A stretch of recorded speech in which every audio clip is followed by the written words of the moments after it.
आता पदांसाठी लिलाव करा, निवडणुका नकोच. पैसे वाटणारा नगरसेवक हवाय.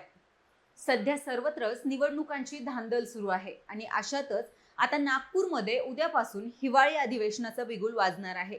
या अधिवेशनात अनेक महत्त्वाच्या मुद्द्यांवर चर्चा केली जाते, प्रश्न सोडवले जातात. मात्र आता सध्या निवडणुका, मतदान यांचा मनमानी कारभार सुरू असल्याचे पाहायला मिळते. त्याच अनुषंगाने शिंदे सेनेच्या एका नेत्याने मोठी अजब मागणी सरकारकडे केली आहे. आता नेमकं घडलंय काय पाहूयात. नमस्कार, मी रेश्मा आणि तुम्ही पाहताय जनता आवाज डिजिटल. सध्या स्थानिक स्वराज्य संस्थांच्या निवडणुकांचा कार्यक्रम जाहीर झालाय. मात्र अशातच महायुतीमध्ये तेढ निर्माण झालेली दिसून येते. आधी काम करायचे नाही, पण निवडणुकांच्या वेळी लोकांनी आपल्याला निवडून द्यावे यासाठी पैसे वाटण्याचे धोरण आता सुरू झाले आहे. आणि यावरूनच शिंदे सेनेच्या नेत्याने आता सरकारला फटकारला आहे. त्यामुळे आता महापौर, नगराध्यक्ष, नगरसेवक पदाचा जाहीर लिलाव करण्याची मागणी त्यांनी केली आहे. नागपूरमध्ये हिवाळी अधिवेशनाचा बिगुल वाजणार आहे. नगरपंचायत, नगर परिषद यांच्या निवडणुकीत स्थानिक राजकीय समीकरणाने अनेकांना धक्का दिलाय. महाविकास आघाडी आणि महायुतीमधील मित्र शत्रू झाले तर शत्रू मित्र झाल्याचे दिसून येते. शिंदे सेना आणि भाजपमधील वाद तर चव्हाट्यावर गेला आहे. त्यातच एकनाथ शिंदे यांच्या शिवसेनेतील नेत्याने ही अजब मागणी करून खळबळ उडवून दिली आहे.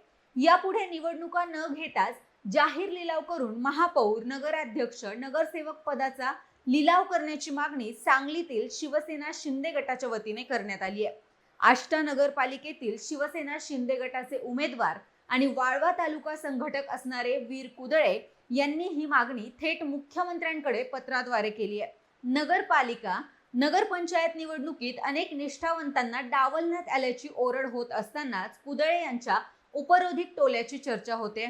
नागपूरच्या हिवाळी अधिवेशनात याविषयीचे विधेयक सादर करून ते मंजूर करावे, या पदांसाठी वंचित असणाऱ्या गुंड गुन्हेगारांना संधी द्यावी असा टोलाही त्यांनी यावेळी लगावला आहे. त्यांनी या मागणीचे निवेदन निवडणूक आयोग आणि राष्ट्रपतींना सुद्धा पाठवले आहे.